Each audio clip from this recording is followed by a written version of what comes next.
Hello everyone, আসসালামু আলাইকুম। কাছে দূরে দেশ ও দেশের বাইরে যে যেখান থেকে আজকের ভিডিওটা দেখছো সবাইকে জানাচ্ছি এআর কুকিং হাউজের পক্ষ থেকে স্বাগত। তো আজ হলো শুক্রবার, আর শুক্রবারে সকালবেলা কি বাজার নিয়ে এসেছে ভাবলাম যে তোমাদের সাথে শেয়ার করি। তো বাসায় অনেক দিন না থাকার কারণে অনেক কিছুই বাজার ছিল না, তো সেই বাজারগুলো নিয়ে এসেছে। আটা নিয়ে এসেছে, আর কিছু কাঁচা বাজারও নিয়ে এসেছে, আর এই যে গরুর মাংস নিয়ে এসেছে। তো আজকে আর এই গরুর মাংসটা রান্না করব না। আজকে যেহেতু 2 প্রকারের শাক নিয়ে এসেছে, তো ভাবলাম যে 1 প্রকারের শাক দিয়ে একটু সবজি রান্না করব, আর হচ্ছে পালং শাকটা দিয়ে আজকে একটু বাটা মাছ রান্না করব। তো এই তো যেই কথা সেই কাজ। এখন হচ্ছে আমার ননদ বলতেছে যে আজকে পালং শাকটাই রান্না করো, আর লাউ শাক হচ্ছে কেটে বেছে রেখে দাও। তো এই তো ও হচ্ছে আমাকে শাকটা কেটে দিচ্ছিল, আর আমি এদিকে সব কিছু রেডি করে নিচ্ছিলাম। আর এদিকে আমি হচ্ছে কাপড়ও হচ্ছে আজকে ভিজাই দিছি, তো কাপড়ও ধুইতে হবে। তো বন্ধুরা, এই যে দেখতে পাচ্ছ কিছু শাক রেখে দিলাম, আর কিছু শাক হচ্ছে রান্নার জন্য কেটে নিয়েছি। আর এই যে মাছ তরকারি সব কিছুই ও কেটে বাসে আমাকে ধুয়ে রেডি করে দিয়েছে। এখন শুধু আমি রান্না করব। তো আমি এরই ফাঁকে গোসল করে কাপড় চোপড় ধুয়ে আমি চলে আসছি। তো এখন আমি কড়াইতে হচ্ছে পেঁয়াজ মরিচ দিয়ে দিলাম, দিয়ে একটু ভেজে নিব।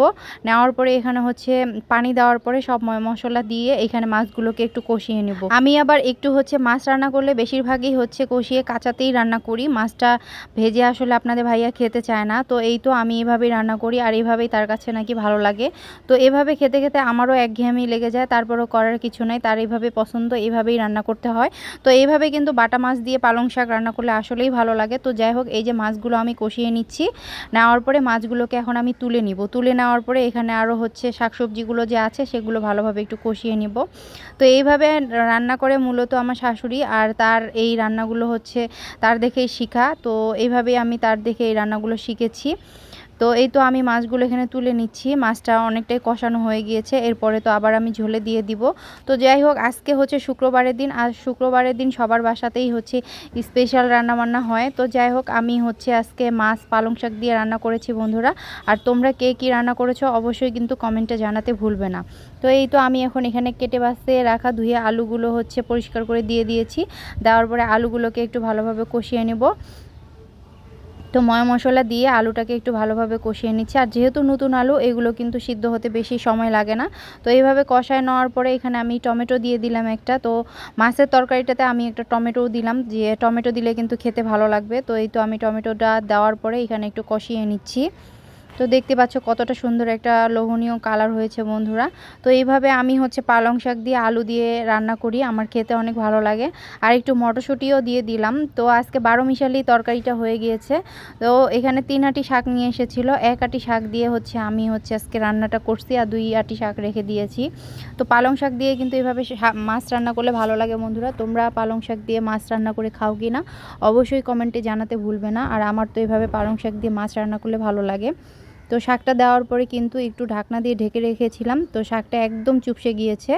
এখন হচ্ছে একটু নাড়াচাড়া করে দিচ্ছি আমি। আমার ভিডিওগুলো তোমাদের কাছে কেমন লাগে বন্ধুরা অবশ্যই কিন্তু তোমরা কমেন্টে জানাতে ভুলবে না। আর ভিডিওর মাধ্যমে যদি আমার কোনো ভুল ত্রুটি হয়ে থাকে অবশ্যই তোমরা ক্ষমা সুন্দর দৃষ্টিতে দেখবে। আর ভিডিওটা কিভাবে করব না করব অবশ্যই তোমরাও তোমাদের মতামত দিবে। তোমরা আসলে কেমন ভিডিও চাও এটাও তোমরা অবশ্যই কমেন্টে জানাবে। আসলে তোমাদের কাছে যদি ভিডিওটা না ভালো লাগে তাহলে তো এত কষ্ট করে ভিডিওটা করে কোনো লাভ নেই। আর যারা এরকমভাবে ভিডিও করে আবার ভিডিও এডিট করে ভয়েস দেয়, আসলে এটা যারা করে তারা জানে যে একটা ভিডিও করার পিছনে কতটা কষ্ট থাকে আর কতটা শ্রম থাকে।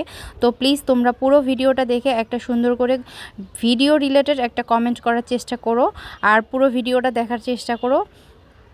যারা কন্টেন্ট ক্রিয়েটর আছে তাদের আসলে এই গুণটা থাকা উচিত যে পুরো ভিডিওটা না দেখলে আসলে কতটা ক্ষতি হয়, নিজেরও পেজের ক্ষতি, অন্যের পেজেরও ক্ষতি হয়। তো যাই হোক, এই যে মাছগুলোকে ভালোভাবে আমি এখানে দিয়ে দিলাম একটু ঝোলের পানি দিয়ে, আর হচ্ছে মাছগুলো দিয়ে এখন ভালোভাবে ঢাকনা দিয়ে ঢেকে রেখে দিব।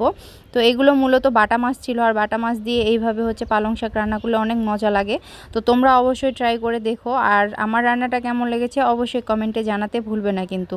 তো আমি আরও একটু পানি দিয়ে দিচ্ছিলাম, যেহেতু এখানে আমি একটু সিদ্ধ হবে আর একটু ঝোলের পানিও থাকবে। তো এখন ঢাকনা দিয়ে ঢেকে দিলাম। আর এই যে দেখতে পাচ্ছ বন্ধুরা, তরকারিটা শেষ মুহূর্তে কতটা সুন্দর হয়েছে, আর খেতেও মাশাআল্লাহ অনেক টেস্ট হয়েছিল, আর খুব লোভনীয় হয়েছিল। আসলে বর্তমানে শীতের সিজনে এরকম সবজি দিয়ে রান্না করলে, মাছ রান্না করলে কিন্তু খেতে অনেক ভালো লাগে। তো এই তো আমার হচ্ছে পালং শাক দিয়ে মাছ রান্নাটা হয়ে গিয়েছে বন্ধুরা। আর এদিকে আমি একটু কড়াইতে হচ্ছে সবজি রান্নার জন্য বসিয়ে দিয়েছি। এটা আমার ননদি রান্না করছিল, আমি সাইড থেকে একটু ভিডিও করতেছিলাম। তো তো আমরা হচ্ছে রাতের বেলা করে একটু রুটি খাওয়ার অভ্যাস করতেছি। তো যাই হোক এইটার জন্য একটু হচ্ছে রাতে সবজি রান্না করে রেখে দিচ্ছি, যে রাতের জন্য একটু সবজি রান্না করে রেখে দিলে আসলে খেতে ভালোই লাগে। তো ডেইলি এভাবেই প্রতিদিনই অনেক রং বেরঙের সবজি দিয়ে হচ্ছে সবজি রান্না করা হয়। তো এরকম হচ্ছে শুটকি দিয়ে একটু সবজি রান্না করলে কিন্তু খেতে ভালোই লাগে। তো তোমাদের কাছে কেমন লাগে বন্ধুরা, অবশ্যই তোমরাও কিন্তু কমেন্টে জানাবে। তো লাস্ট মুহূর্তে এইখানে হচ্ছে কিছু লাউ পাতা দিয়ে দিল। আসলে এই লাউ পাতা দিয়ে এভাবে সবজি রান্না করা আমি কখনো খাইনি। তো আমার ননদ বলল যে দিয়ে দেখো অনেক ভালো লাগবে। তো যাই হোক ওর কথাতেই এই সবজি আমি হচ্ছে একটু লাউ পাতা দিয়ে দিয়েছিলাম। তো আসলেই শেষ মুহূর্তে লাউ শাকের পাতাটা আসলে অনেক খেতে মজা লাগতেছিল। তো এটাও তার মানে শিখে নিলাম আমি। তো তোমরা ওইভাবে বন্ধুরা অবশ্যই সবজিতে পারলে লাউ শাক পাতা দিবে, খেতে মাশাআল্লাহ অনেক ভালো লাগে। তো বন্ধুরা আজকের রান্নাটা তোমাদের কেমন লেগেছে অবশ্যই কমেন্টে জানাতে ভুলবে না কিন্তু। আর ভালো লাগলে অবশ্যই লাইক কমেন্ট শেয়ার করে পাশেই থাকবে। আজকের মতো এখানে বিদায় নিচ্ছি, ভালো থাকবে সবাই, আল্লাহ হাফেজ, থ্যাংক ইউ ফর ওয়াচিং।